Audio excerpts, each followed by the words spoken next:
The day my dad won the lottery was the day my brother was diagnosed with cancer. Except the whole family thought it was me. They refused to pay for treatment. If we spend this money on you, your brother will be single for the rest of his life. You'd really take this money just to keep yourself alive? You want the rest of us to starve. My brother, Kevin, was even more blunt. Anna, you can't be that selfish. Getting cancer is just fate. You should just die. I stared at them, a slow, cold smile spreading across my face. Fine, I won't get treated. Holding the lab report, my face was ghost white. I couldn't believe it.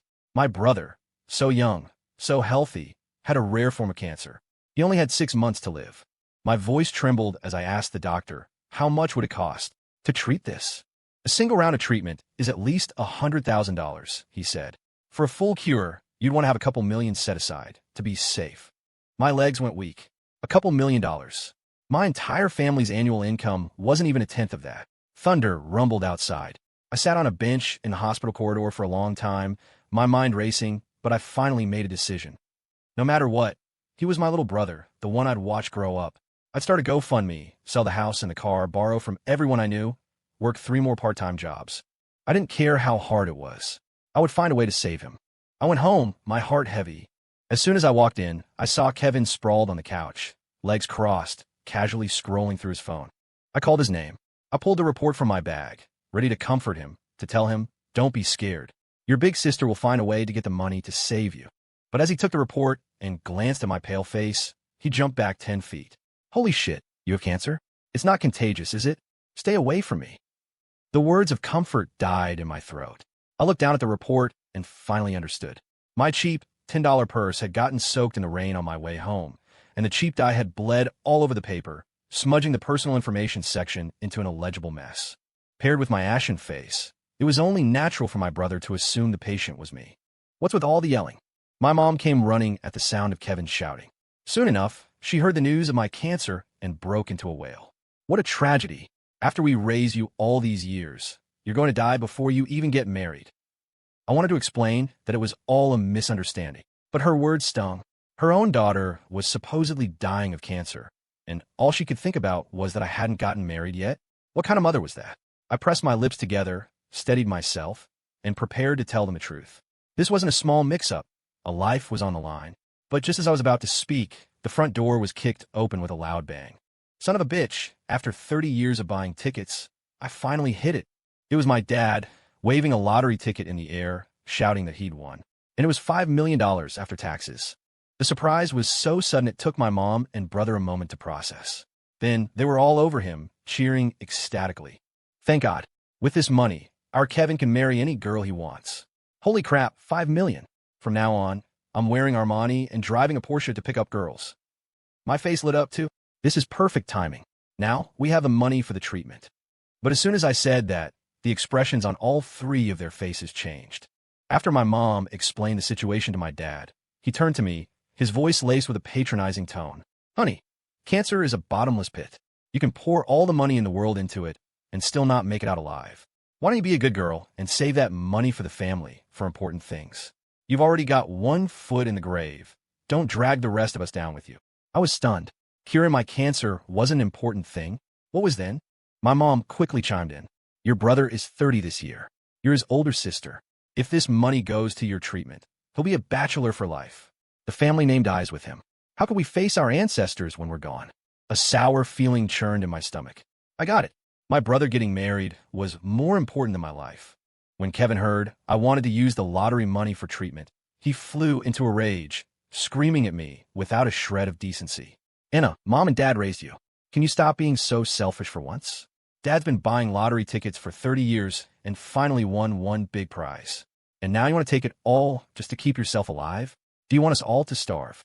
One after another, they berated me. I couldn't believe it. A deep sense of injustice washed over me. I always knew my parents favor my brother.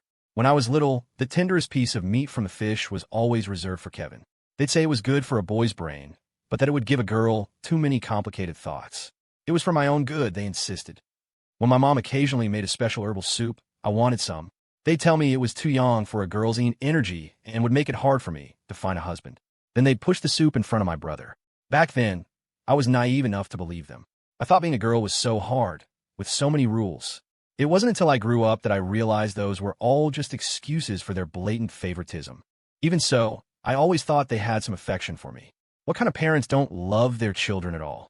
Even if I wasn't the favorite, if they were willing to show me just a little bit of love, I would tell them the truth. So I tried one last time, my voice low and pleading. Not the whole 5 million. Just 100,000 for the treatment. Is that okay? Seeing their persuasion wasn't working, my parents' faces darkened. My mom cried out to the heavens. What did I do to deserve this? I gave birth to a debt collector. It cost me $20,000 just to raise her, and now she has the nerve to ask for 100,000. My dad's spittle flew in my face as he yelled, "You've got a lot of nerve. First you get cancer, so you can't get married, and now you want to suck your brother dry? You're shameless." Seeing that I was still after the lottery money, Kevin lost it. He stormed over and slapped me hard across the face twice. "You selfish bitch. If you dare touch that money to save yourself, I'll scatter your ashes on the street when you die."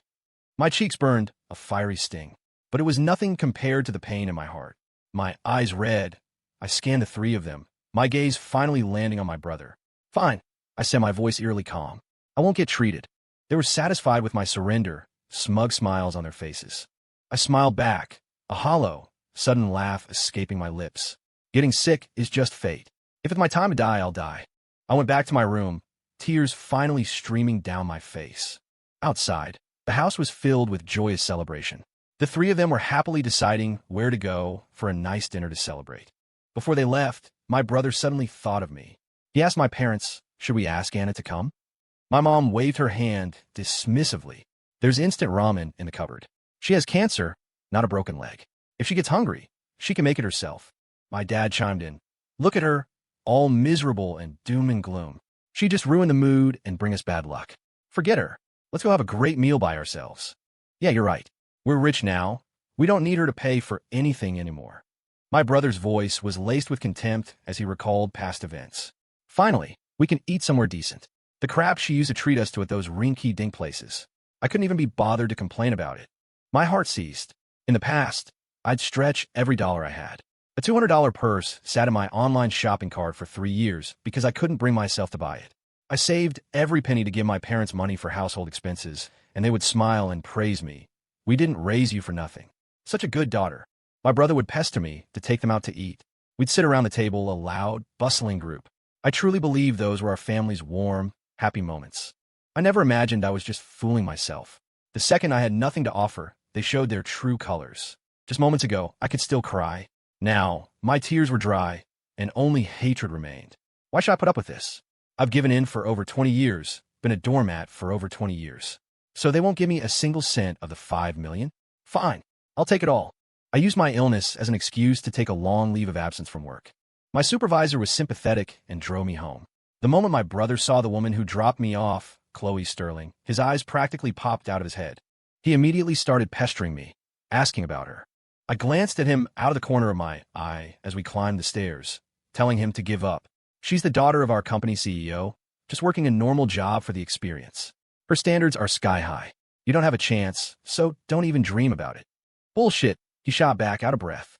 She totally winked at me when she got out of the car. Didn't you see?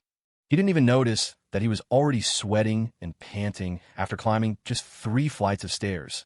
I'm telling you, it's a guy's intuition. She's definitely into me. He was persistent and ridiculously confident. I got tired of his nagging, so I forwarded him her contact info. I never expected that just 2 weeks later, Chloe Sterling, the supposed heiress, would actually agree to a date with him. The location was a high-end French restaurant Chloe had picked. My brother, newly rich, was dressed to the nines, trying to look the part. But when he opened the menu, he started coughing, and his face turned pale. He pulled out his phone and loudly called the waiter over. Hey, how come you guys don't have any Groupon deals? The waiter was taken aback, fumbling for a polite way to respond. Sir, group discounts don't really align with our restaurants. Brand identity. My brother immediately adopted let me teach you a thing or two posture. Well, you people know, like they say, even the best wine needs good marketing. If you don't run promotions to get your name out there, who's going to know about this place? The waiter forced a smile. Other customers were covering their mouths to hide their laughter or shooting him disgusted looks. The only person who seemed impressed was Chloe. She looked at my brother with stars in her eyes. Wow, you have such a brilliant business mind. You're so different from other guys. The other diners nearly choked. It was as if to say the overconfident guy and the hopeless romantic were a match made in heaven. Meanwhile, in a quiet corner of my room, my phone buzzed with a text from Chloe. "My dearest friend, you owe me combat pay for this." The CEO of our company doesn't have a daughter. Chloe, just like me, was just a regular working woman from a poor family with parents who favored her brother. The difference was she had figured things out much earlier than I had. She had cut ties with her toxic, blood-sucking family years ago. She was naturally beautiful and a master of makeup, and with the right look, she could easily pass for an heiress. We had always been close, so I asked her to help me put on a show. See? I'm irresistible. There's no girl I can't get. The minute my brother got home, he shoved a picture of them at dinner in my face. I faked a few sick coughs and pretended to be amazed. "Oh my God, seriously? Chloe is our CEO's only daughter. If she falls for you and marries you, the entire company could be yours. Winning $5 million in the lottery is nothing compared to that. Her family's worth at least $1 billion. Whoever marries her hits the jackpot." My parents, lounging on the couch, perked up at that. Seeing I had their attention, I changed my tone. "And you know, she's got a unique personality. She doesn't care if a guy is rich or poor. She just wants someone who will be completely devoted to her." My parents slapped their thighs in delight. "Completely devoted? That's our Kevin, isn't it?" My mom, who had been ignoring me ever since she thought I had cancer, suddenly turned to me with a warm smile. "Honey, you work with her? You should give your brother some advice. Is there any way he can win her over and make her your sister-in-law?" My dad put on a benevolent act. "Yeah, if this works out, it'll be good for you two. Maybe your sister-in-law will be generous and pay for your cancer treatment." I tapped my head, pretending to agree. Then, putting on an act, I told them that Chloe had her eye on a particular diamond necklace recently. But she'd been arguing with her dad about getting married and was short on cash. She absolutely loves that necklace. One time, when she was drunk, she even joked that she'd marry whoever bought it for her. I assured them with utter conviction, "Her birthday is coming up. If you give her that, I guarantee she'll fall in love with you." My brother was grinning from ear to ear until he saw the price of the necklace. He exploded. "What the hell? A necklace that costs over $150,000. My parents recoiled in shock. No way. What if we buy it and things don't work out? We'd lose a fortune." "Not necessarily," I said, shaking my head and lowering my voice conspiratorially. "Chloe is proud. She hates owing people anything. If they broke up, she'd definitely return it. She's all about clean breaks." After hearing my explanation, the three of them huddled together, whispering for a long time. Finally, they made their decision, gritting their teeth. "It sounds like a sure thing. I think we should go for it. You know what they say? You have to spend money to make money. We'll buy it. Don't worry, Mom and Dad. If it doesn't work out, I'll just make a scene and demand it back. A rich girl, like her, has a reputation to protect. She'd have to give it back, right?" On the day of Chloe's birthday party, my brother showed up dressed to the nines. The moment he put the necklace on her, her face lit up with a brilliant smile. "Oh my God, you know me so well. I'm so touched." My brother took his chance and confessed his feelings. Chloe played the part of the shy maiden, lowering her eyes before coyly agreeing. When my parents heard the news, they couldn't stop smiling. "That's my boy. He's got what it takes. He can get any woman he wants." "Exactly. So what if she drives a sports car and wears a Rolex? Once she marries into our family, she'll have to learn to serve us, right?" At the same time, I was in my room, staring at the six-figure bank transfer notification, unable to stop smiling myself. The three of them would never know that the auction-grade diamond necklace they'd scraped together the money for was just a cheap knockoff I'd bought from a sketchy website online. And the private collector who had to reluctantly part with it, due to unforeseen circumstances, that was just a dummy account I'd registered myself. I looked at my six-figure bank balance, my heart pounding with excitement. Growing up, my parents had always cried poor to me, which made me afraid to spend money. I'd feel an immense sense of guilt buying anything even slightly expensive. But from now on, I was only going to be good to myself. I threw out my cheap, fast fashion clothes and bought a whole new wardrobe. It was true what they say. The clothes make the man. Standing in front of the mirror, I looked so polished and bright, I barely recognized myself. A familiar face lurking in the corner didn't recognize me either. "Is it true what people are saying? Your family won the lottery." Ethan Vance stared at me for a long time before cautiously approaching. A slight curve formed on my lips, but it didn't reach my eyes. We were college classmates and had dated for 7 years. When we were deeply in love, he'd sworn he couldn't live without me. But when it came time to talk about marriage, he started secretly going on dates with other women behind my back. I overheard him complaining to his mother that my family was too poor. "She's poor, and she has a younger brother. She's fun to mess around with, but when it comes to marriage, I need to find an only child. The way he'd so decisively ended things then made the fawning look in his eyes, now, all the more pathetic. The night we ran into each other, this man who used to insist on splitting a $5 coffee suddenly sent me a $520 transfer with a sappy note. Anna, I've missed you all these years. After that day, he stuck to me like a disgusting fly. Men were all alike. My brother was convinced an heiress was madly in love with him. Ethan was convinced that, even after all these years, I was still hung up on him. All he had to do was snap his fingers, and I'd come running back like a dog. I played right into his hands, responding enthusiastically. To be honest, I've never been able to forget you either. When Chloe saw my text, her eyes went wide. He's obviously just after your family's lottery money. You're not actually giving him a second chance, are you? But I just smirked, ready to enjoy the show. If he wants to walk right into the line of fire, who am I to stop him? The stage was set for 3 months. My brother and Chloe were finally starting to talk about marriage. Yes, things were moving a little fast. But if they didn't, I was afraid he'd collapse and die before he made it to the altar. He was getting visibly thinner by the day. But the idiot was completely oblivious, even boasting, I'm just one of those lucky guys who can eat whatever I want and still lose weight. The day the families met, the difference in their supposed financial status was stark. Chloe's tycoon father was naturally cold and dismissive. To be honest, I don't think you're good enough for her. But Chloe likes you, so I'll give you one chance. Her dad threw a briefcase full of cash, $50,000, on the table in front of my brother. He explained that his company was planning to expand into the jewelry business. Coincidentally, they had their eye on a large, uncut emerald from Colombia. It was rumored to be a flawless, museum-quality stone, and his competitors were circling. If you can acquire this stone from me, I will consent to your marriage to Chloe. He gave my brother 2 choices. First, get the stone, marry the girl, take over the company's new jewelry division, and become a massive success. Second, take the $50,000 and get lost, never bothering Chloe again. After all the money he'd already sunk into the relationship, of course he was going to bet on the bigger prize. As expected, my brother chose the first option. He never would have guessed that the whole thing was a setup I had orchestrated. Even the so-called tycoon across the table was just a community theater actor I'd hired for the day. I even pretended to be cautious, warning him, be careful, what if this is a scam? My brother laughed as if I told the funniest joke in the world. Seriously? What kind of scammer gives you 50 grand for free? He crossed his legs, already dreaming of his life with his rich wife. Besides, Chloe is desperate to marry me. It's just one stone. She'll definitely help me get it. And Chloe, playing her part, used her connections to get him priority access to the sale. The love-struck heiress even used her own money to pay the deposit. My brother wanted more, but she just blinked her eyes pitifully. Honey, I live paycheck to paycheck. I don't have any savings. All my money went into the deposit. I can't exactly ask my dad for more, can I? My brother didn't dare push his luck. He figured that with the lottery money and the family's savings over the years, they should have enough. After all, his obedient sister wore the same $20 pair of jeans for years without replacing them. The money she diligently saved and gave to their mom every month must have added up to a few $100,000, right? But when my parents took out their financial records, even after factoring in the value of their house, they were frantic. Damn it, how is this possible? It's like they knew exactly how much money we have. We've scraped everything together, and we're still $75,000 short.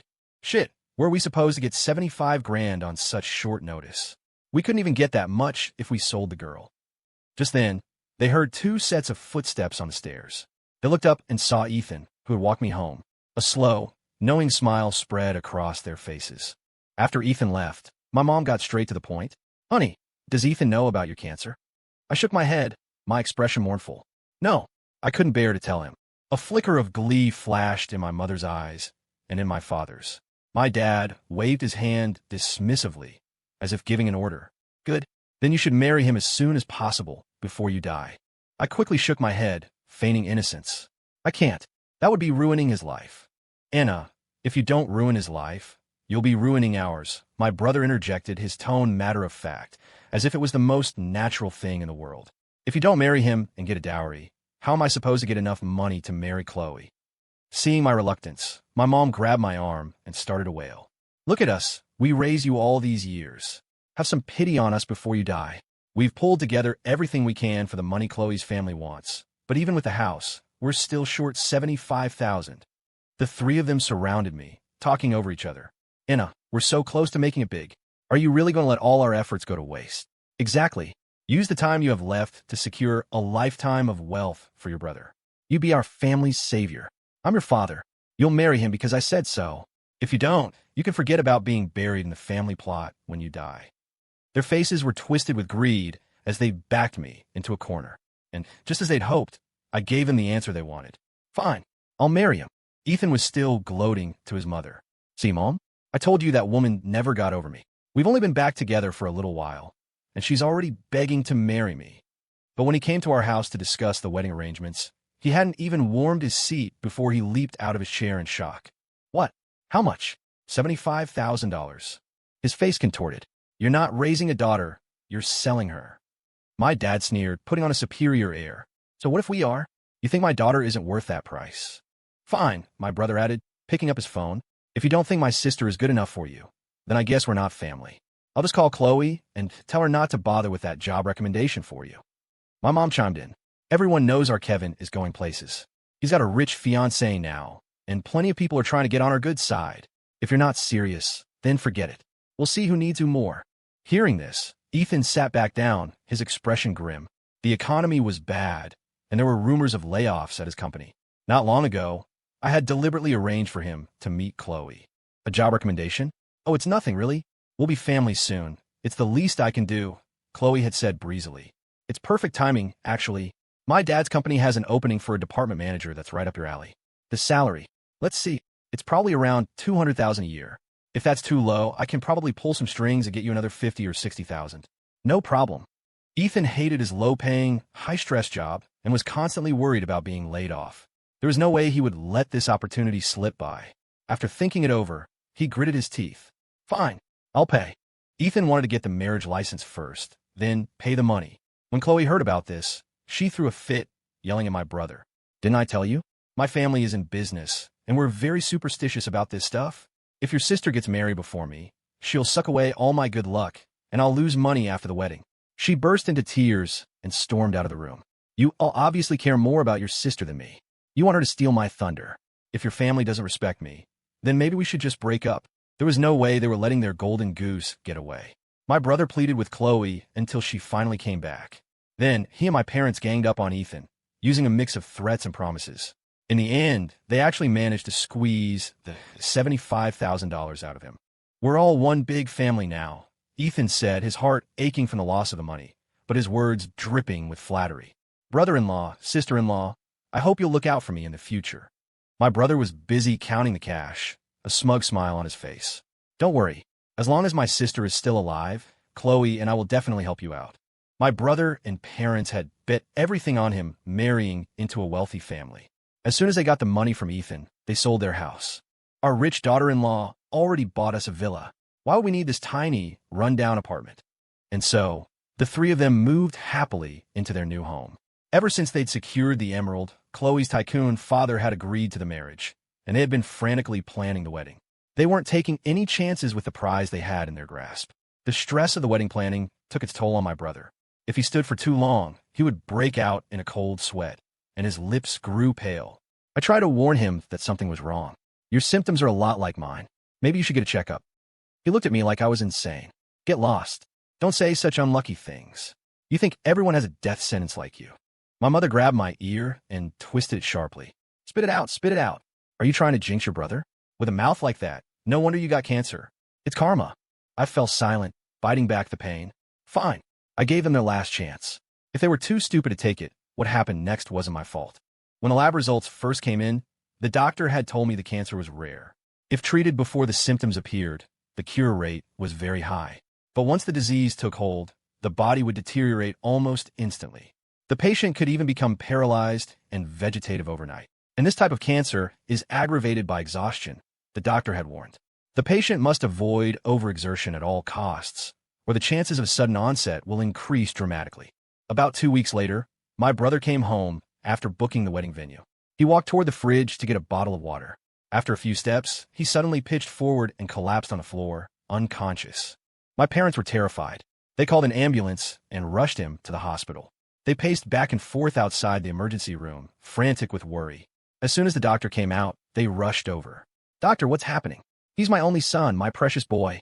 Nothing can happen to him. The doctor sighed heavily. If he had come in 6 months ago, we could have saved him.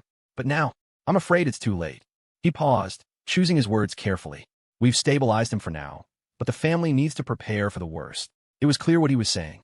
They needed to start planning a funeral. My dad exploded. He lunged forward and grabbed the doctor by the collar, the veins in his forehead bulging. What the hell are you talking about? My son was perfectly fine this morning. How could he be dying just like that? The doctor frowned, annoyed. He's in the late stages of cancer. As his family, how could you not have known? My mother shrieked, rushing forward. You're lying. That's impossible. The sick one is that damn girl, not my Kevin. My dad roared, that's right. He had a full physical just a few months ago, and he was perfectly healthy. You're just a quack making things up. I blinked, forcing out a few crocodile tears. Mom, Dad, don't blame the doctor. I just checked. My voice trembled with a sob. We read the report wrong. The one with cancer. It's Kevin. And my words, both of their faces went deathly white. My mother collapsed to the floor, her dry lips murmuring over and over. How can this be? How is this possible? He was about to get married, why now? Why a time like this? My father stood frozen, his eyes empty, as if his soul had been ripped out. Suddenly, my mother seemed to remember something. She crawled over and grabbed the doctor's leg. Please, I'm begging you, save my Kevin. His fiancée is the daughter of a CEO. We have money. We can pay whatever it costs. As if afraid the doctor wouldn't believe her, she fumbled for her phone and dialed a number. She looked completely lost, and when the call connected, her face lit up as if she'd found her savior. Hello, Chloe. The doctor says Kevin has cancer and the treatment will be very expensive. You need to send us some money right away. But the voice on the other end feigned surprise. Oh my, what happened? Is he not going to live much longer? The woman's tone was lazy, indifferent. Good thing we didn't have the wedding yet. I'm not about to marry some dying loser. You bitch. You goddamn bitch. My mother's pupils dilated in horror as she let out a blood-curdling scream. The only response was the cold, steady beep of a disconnected line. My father's eyes were bloodshot, and he muttered to himself in a hoarse voice, even if the wedding is off, we have to get our money back. We needed to treat our son. He also took out his phone and began dialing over and over. But Chloe never picked up. Finally, he couldn't dial anymore. He slid down the wall and squatted on the floor, burying his head in his hands and letting out a guttural cry of despair. The two of them, both in their 50s, shrieked like madmen. I just sat there outside the emergency room, my expression flat, and watched them howl all night. Hurts, doesn't it? Feel like your world is ending? Feel hopeless? I sneered internally. That's exactly how I felt when you abandoned me. With no other options, my parents remembered the uncut emerald they had bought for millions. Yes, that bitch gave us the stone as a dowry. They said it was a flawless imperial green. If we sell it, we can save our Kevin. Even though the doctor had already gently told them it was too late, that no amount of money could save him now, they refused to believe it. They screamed that the hospital was useless and the doctors were quacks, convinced that there was nothing money couldn't solve. So, they went to get the emerald appraised, ordering me to stay and take care of my brother. When Kevin came out of the ER, his body was half paralyzed, and he was already so weak he couldn't speak. All he could do was produce a few dry, raspy groans from his throat. I sat by his bedside, calmly peeling an apple. He glared at me, his eyes pleading. He was thirsty, but I ignored his gaze and popped a slice of apple into my own mouth. Seeing this, his nostrils flared with rage, and he made an angry huff sound. Without a second thought, I slapped him across the face. What are you making all that noise for? Shut up. A bright red handprint appeared on his cheek.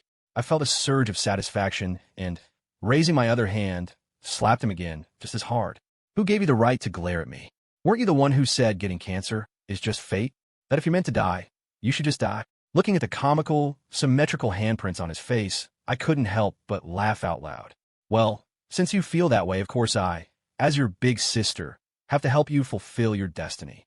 His eyes were a mixture of shock, fury, despair, and above all, pure hatred. If he could still move his limbs, I had no doubt he would have grabbed the fruit knife and stabbed me with it. But unfortunately for him, he was now just a helpless, dying man. When my parents returned, they were both acting erratically. They had pinned all their hopes on that emerald. But when the jeweler cut it open, they both collapsed to the floor. What do you mean, there's no flawless imperial green? It was just a worthless piece of rock with a shard of a green glass bottle embedded in it. Finally, they understood they had been scammed. Chloe's identity was fake. The emerald was fake. Every cent they had in the world was gone, tricked away from them. You said she was rich. How could she turn out to be a con artist? My dad lunged at me, grabbing my collar, his eyes so red it looked like he wanted to kill me. This is all your fault, you goddamn jinx. I should have drowned you in the river when I found you. Before I could even process what he'd said, my mom was on me too, her hands wrapped tightly around my neck. You worthless curse. If we hadn't been planning to sell you off for a good price when you grew up, our whole family wouldn't be ruined now. Other people in the hospital, nurses and visitors, saw my face turning purple and rushed over to pull them off me. It was chaos. Even after they were gone and I was safe, I stood there, my eyes wide and red, gasping for air. So I wasn't their biological child after all. No wonder they were so cruel to me, so unwilling to show me even the slightest bit of love. A cold smile touched my lips. If that was the case, then I had no guilt at all about getting my revenge. I had felt a flicker of pity before, thinking I might leave them enough to get by in their old age. Now they could rot for all I cared. My brother's condition worsened by the day, and my parents grew more unhinged. They muttered constantly, "The doctors here are all quacks. They're deliberately trying to harm our precious son." The hospital had had enough. "If you don't trust our medical advice, then please settle your bill and transfer him to another facility," they were told. My dad flew into a rage. "You couldn't even cure him, and you have the nerve to ask for money? Shameless." My mom threw herself on the floor and started wailing. "Is there no justice in the world? Look how this hospital bullies us, ordinary people." The hospital administration, not knowing what else to do, decided to let them be for the time being. As they watched my brother fade away, they grew desperate and started looking for miracle cures, talking about taking him to some backwater town to find a shaman who could perform a life-for-life ritual. And whose life would be exchanged? Mine, of course. My mother grabbed my hand, her eyes wild. "The ones who raise you are more important than the ones who give you birth. Your life belongs to this family." My dad also tried to grab me. "If you hadn't misread that report, Kevin wouldn't be like this. You owe this to our family." Hearing that, my voice rose to a shout. "More important than birth? You have the nerve to say that. For as long as I can remember, anything good in this house went to Kevin, and only to Kevin. When I got into a prestigious magnet school, you said you couldn't afford the tuition, but then you turned around and spent $10,000 on a private tutor for Kevin. Without a degree, I worked 14-hour days, killing myself to finally make a decent salary. And you demanded I hand over 90% of it for household expenses. Is that what you call raising me? Or is it more like raising livestock, waiting for the day you could sell me off for a dowry to build up your own family's fortune?" Years of pent-up anger and resentment erupted in that moment. I dug my fingernails into the backs of their hands and ripped their grip away. "I came here today to tell you that I am cutting all ties with you. From now on, where you die and where you're buried is none of my business." They jumped up and down, screaming obscenities at me, calling me an ungrateful child. But I had never felt so free, so exhilarated in my entire life. I walked away without a single look back. Kevin was paralyzed and on the verge of death. His parents were losing their minds, wandering around in a daze. But they weren't the only ones who had snapped. Ethan, his eyes bloodshot with rage, went to the hospital looking for them and his money. By now, they had sold their house. The villa they had been living in was just a short-term rental I had arranged under Chloe's name. When they could no longer contact Chloe, the landlord quickly kicked them out. Now, they were squatting at the hospital, sleeping on the floor of the private room. Ethan arrived late at night when the hospital was quiet. He had completely lost his mind. In his hand was a knife, which he pressed directly against Kevin's throat. "Where's the money? Give me back my $75,000. Kevin was paralyzed and couldn't move. Only his eyes darted back and forth in terror. He was so scared he wet himself on the spot. "The dowry was for that damn girl. Why don't you go after her? If you're going to kill someone, kill her.